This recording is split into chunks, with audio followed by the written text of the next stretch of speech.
ವೀಕ್ಷಕರೇ ನಮಸ್ಕಾರ. ನಾನು ನಿಮ್ಮ ನಾಗರಾಜ್ ಚೋಳು, ಪ್ರಖ್ಯಾತ ಜ್ಯೋತಿಷಿ, ವಾಸ್ತು ಹಾಗೂ ಸಂಖ್ಯಾಶಾಸ್ತ್ರಜ್ಞರು ಮಾತನಾಡ್ತಾ ಇರ್ತಕ್ಕಂಥದ್ದು. ವೀಕ್ಷಕರೇ, ಮೊನ್ನೆ ಒಬ್ಬರು ಬೆಳಗಾಂನಿಂದ ನನಗೆ ಫೋನ್ ಕಾಲ್ ಮಾಡ್ತಾರೆ. ನಮ್ಮದೊಂದು ಜಾತಕ ವಿಮರ್ಶೆ ಮಾಡಿ ಸೂಕ್ತ ಸಲಹೆ ಮಾರ್ಗದರ್ಶನ ಕೊಡಿ ಅಂತೇಳಿ. ಇವರ ಜನ್ಮ ದಿನಾಂಕ 22/9/1993, 12:08 ಮಧ್ಯಾಹ್ನ. ಜ್ಯೇಷ್ಠ ನಕ್ಷತ್ರ, ವೃಶ್ಚಿಕ ರಾಶಿ, ವೃಶ್ಚಿಕ ಲಗ್ನ. ಲಗ್ನದಲ್ಲಿ ಚಂದ್ರ ಮತ್ತು ರಾಹು ಸ್ಥಿತರಾಗಿದ್ದಾರೆ.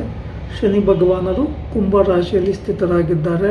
ಕೇತು ವೃಷಭ ರಾಶಿಯಲ್ಲಿ, ಶುಕ್ರ ಸಿಂಹ ರಾಶಿಯಲ್ಲಿ ಸ್ಥಿತರಾಗಿದ್ದಾರೆ. ರವಿ ಬುಧ ಗುರು 11ನೇ ಮನೆಯಲ್ಲಿ ಕನ್ಯಾ ರಾಶಿಯಲ್ಲಿ ಸ್ಥಿತರಾಗಿದ್ದಾರೆ. ಕುಜ ತುಲಾ ರಾಶಿಯಲ್ಲಿ 12ನೇ ಮನೆಯಲ್ಲಿ ಸ್ಥಿತರಾಗಿದ್ದಾರೆ.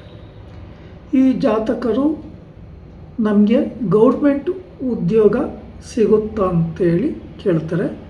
ಇಲ್ಲಿ 10ನೇ ಅಧಿಪತಿ ರವಿಯನ್ನು ನೋಡಿದಾಗ 11ನೇ ಮನೆಯಲ್ಲಿರೋದ್ರಿಂದ ಇವರ ಅಭಿಲಾಷೆ ಈಡೇರಬೇಕು, ಗೌರ್ಮೆಂಟ್ ಜಾಬ್ ಸಿಗಬೇಕು. ಆದರೆ ಲಗ್ನವನ್ನು 10ನೇ ದೃಷ್ಟಿಯಿಂದ ಶನಿ ಭಗವಾನರು ಬಲಿಷ್ಠರಾಗಿ ನೋಡೋದ್ರಿಂದ, ಕೇಂದ್ರ ಸ್ಥಾನದಿಂದ ವೃಶ್ಚಿಕ ರಾಶಿಯನ್ನು, ವೃಶ್ಚಿಕ ಲಗ್ನವನ್ನು ನೋಡೋದ್ರಿಂದ ಲಗ್ನ ನಿರ್ಬಲ ಆಗಿದೆ. ಲಗ್ನಾಧಿಪತಿ ಕುಜ 12ನೇ ಮನೆಯಲ್ಲಿ ವ್ಯಯಸ್ಥಾನದಲ್ಲಿದ್ದು ನಿರ್ಬಲನಾಗಿರೋದ್ರಿಂದ ಸಿಗುವ ಅವಕಾಶಗಳು ಏರುಪೇರಾಗುತ್ತೆ.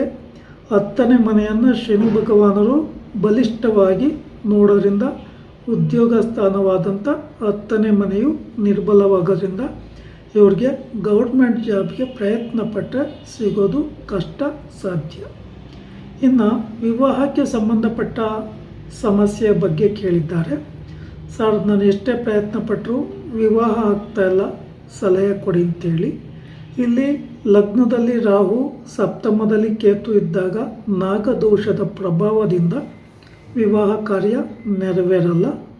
ಆ ಕಾರಣದಿಂದ ಇವ್ರಿಗೆ ಶ್ರೀ ಕ್ಷೇತ್ರ ಕುಕ್ಕೆ ಸುಬ್ರಹ್ಮಣ್ಯದಲ್ಲಿ ಸರ್ಪ ಸಂಸ್ಕಾರ ಶಾಂತಿ ಹೋಮ, ಆಶ್ಲೇಷ ಬಲಿ, ನಾಗ ಪ್ರತಿಷ್ಠೆಯನ್ನು ಮಾಡಿಸ್ಲಿಕ್ಕೆ ತಿಳಿಸಿದ್ದೇನೆ. ಗೋಚಾರ ರೀತಿಯಲ್ಲೂ ನಾಗದೋಷ ಮತ್ತು ಪಂಚಮ ಶನಿ ದೋಷ ಇರೋದ್ರಿಂದ ಪಂಚಮ ಶನಿಯ ದೋಷಕ್ಕೆ ಶನಿವಾರಗಳಂದು ಶನಿ ಭಗವಾನರ ದೇವಸ್ಥಾನದಲ್ಲಿ ಬಿಲ್ವಪತ್ರೆ, ಬನ್ನಿಪತ್ರೆ, ಪೂಜಾ ಸಾಮಗ್ರಿಗಳನ್ನು ಅರ್ಪಣೆ ಮಾಡಿ ಎಳ್ಳೆಣ್ಣೆ ದಾನ ಕೊಡ್ತಕ್ಕಂಥದ್ದು, ಎಳ್ಳೆಣ್ಣೆಯ ಅಭಿಷೇಕ ಮಾಡಿಸ್ತಕ್ಕಂಥದ್ದು, ಎಳ್ಬತ್ತಿಯ ದೀಪವನ್ನು ಹಚ್ಚಿ ಪ್ರಾರ್ಥನೆ ಮಾಡ್ತಕ್ಕಂಥದ್ದು. ಹಾಗೆ ಶನಿ ಭಗವಾನರಿಗೆ 8 ಸುತ್ತು ಪ್ರದಕ್ಷಿಣೆ ಹಾಕಿ ಕೈ ಮುಗಿದು ಪೂಜೆ ಮಾಡಿಸ್ತಕ್ಕಂಥದ್ದು ಉತ್ತಮ. ಅಲ್ಲೇ ನವಗ್ರಹಗಳ ಸಾನ್ನಿಧ್ಯ ಇದ್ದರೆ 9 ಸುತ್ತು ಪ್ರದಕ್ಷಿಣೆ ಹಾಕ್ತಕ್ಕಂಥದ್ದು, ಇಲ್ಲ 3 ಸುತ್ತು ಪ್ರದಕ್ಷಿಣೆ ಹಾಕಿ ಪ್ರಾರ್ಥನೆ ಮಾಡ್ಕೊಳೋದು ಒಳ್ಳೆಯದು.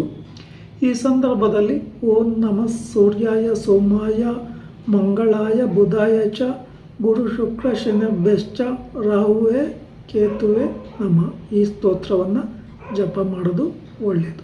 ಹಾಗೆ ಶನಿ ಭಗವಾನರಿಗೆ ಪ್ರದಕ್ಷಿಣೆ ಆಗ್ತಕ್ಕಂಥ ಸಂದರ್ಭದಲ್ಲಿ ಓಂ ಶನಿಶ್ಚರಾಯ ನಮಃ ಈ ಸ್ತೋತ್ರವನ್ನು ಅಥವಾ ಈ ಮಂತ್ರವನ್ನು ಜಪಿಸ್ತಕ್ಕಂಥದ್ದು ಒಳ್ಳೆಯದು. ವೀಕ್ಷಕರೇ, ಇವರು ಇನ್ನೊಂದು ಪ್ರಶ್ನೆಯನ್ನು ಕೇಳಿದ್ದಾರೆ. ಸರ್, ಹಣಕಾಸಿನ ಸಮಸ್ಯೆ ಉಂಟಾಗ್ತಾ ಇದೆ, ನಮ್ಮ ಹತ್ರ ಹಣ ತೆಗೆದುಕೊಂಡವರು ಯಾರೂ ಕೊಡ್ತಾ ಇಲ್ಲ ಅಂಥೇಳಿ. ಈ ಹಣಕಾಸಿಗೆ ಸಂಬಂಧಪಟ್ಟ ಅಧಿಪತಿ ಗುರುವನ್ನು ಮೀನ ರಾಶಿಯಿಂದ ಶನಿ ಭಗವಾನರು 7ನೇ ದೃಷ್ಟಿಯಿಂದ ನೋಡ್ತಾ ಇರೋದ್ರಿಂದ, ಶನಿ ಭಗವಾನರ ಪ್ರಭಾವದಿಂದ ಗುರು ಕನ್ಯಾ ರಾಶಿಯಲ್ಲಿ ಶತ್ರು ಸ್ಥಾನದಲ್ಲಿ ಇರೋದ್ರಿಂದ ಹಣಕಾಸಿಗೆ ಸಂಬಂಧಪಟ್ಟ ವಿಚಾರಗಳಲ್ಲಿ ಏರುಪೇರು ಉಂಟಾಗ್ತಾ ಇದೆ. ಇವರ ಹತ್ರ ಸ್ನೇಹಿತರು ಅಥವಾ ಆಪ್ತ ಮಿತ್ರರು ಅಂತ ಏನು ಹೇಳ್ತೀವೋ ಅವರು ಇವರಿಂದ ಸಹಾಯ ಪಡ್ಕೊಳ್ಳಿಕ್ಕೆ ಎಲ್ಲ ರೀತಿಯಲ್ಲೂ ಬರ್ತಾರೆ. ಹಣಕಾಸಿದ್ದಾಗ, ಬೇರೆ ಏನಾರ ಅನುಕೂಲಗಳಿದ್ದಾಗ ಇವ್ರ ಹತ್ರ ಪೂರ್ಣ ಪ್ರಮಾಣವಾದ ಅವಕಾಶವನ್ನು ಬಳಸ್ಕೊಳ್ಳಿಕ್ಕೆ ಬರ್ತಾರೆ. ಬಟ್ ಇವರ ಸಮಸ್ಯೆಗೆ ಅಥವಾ ಇವರಿಗೆ ಸಂಕಷ್ಟ ಆದಾಗ ಸ್ಪಂದಿಸ್ತಕ್ಕಂಥ ಸ್ನೇಹಿತರು ತುಂಬ ಕಡಿಮೆ. ಇನ್ನು ವಿವಾಹಕ್ಕೆ ಸಂಬಂಧಪಟ್ಟ ವಿಚಾರದಲ್ಲಿ ಶುಕ್ರ ನಿರ್ಬಲನಾಗಿದ್ದಾನೆ. ವಿವಾಹಕಾರಕ ಶುಕ್ರ ಶನಿ ದೃಷ್ಟಿ ಇರೋದ್ರಿಂದ ಅಲ್ಲಿ ಇನ್ನೂ ಸಹ ನಿರ್ಬಲನಾಗ್ತಾನೆ. ವೃಶ್ಚಿಕ ಲಗ್ನಕ್ಕೆ 7 ಮತ್ತು 12ನೇ ಅಧಿಪತಿಯಾಗಿ 10ನೇ ಸ್ಥಾನದಲ್ಲಿ ಶತ್ರು ಸ್ಥಾನದಲ್ಲಿರೋದ್ರಿಂದ ವಿವಾಹ ಕಾರ್ಯಕ್ಕೆ ವಿಶೇಷವಾಗಿ ಯಾವುದಾದ್ರೂ ದೇವಿ ದೇವಸ್ಥಾನಗಳಲ್ಲಿ ಪೂಜೆ ಮಾಡಿಸ್ತಕ್ಕಂಥದ್ದು ಬಹಳ ಉತ್ತಮ.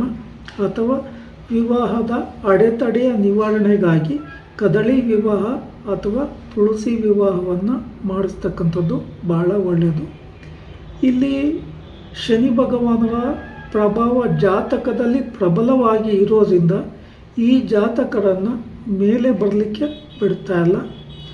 ವಿಶೇಷವಾಗಿ ಶನಿ ಭಗವಾನರಿಗೆ ಸಂಬಂಧಿಸಿದ ಪರಿಹಾರಗಳನ್ನು ಶ್ರದ್ಧಾಭಕ್ತಿಯಿಂದ ಮಾಡ್ಕೊತಕ್ಕಂಥದ್ದು, ಹನುಮಾನ್ ಚಾಲೀಸ್ ಪಾರಾಯಣ ಮಾಡೋದು ಒಳ್ಳೆಯದು.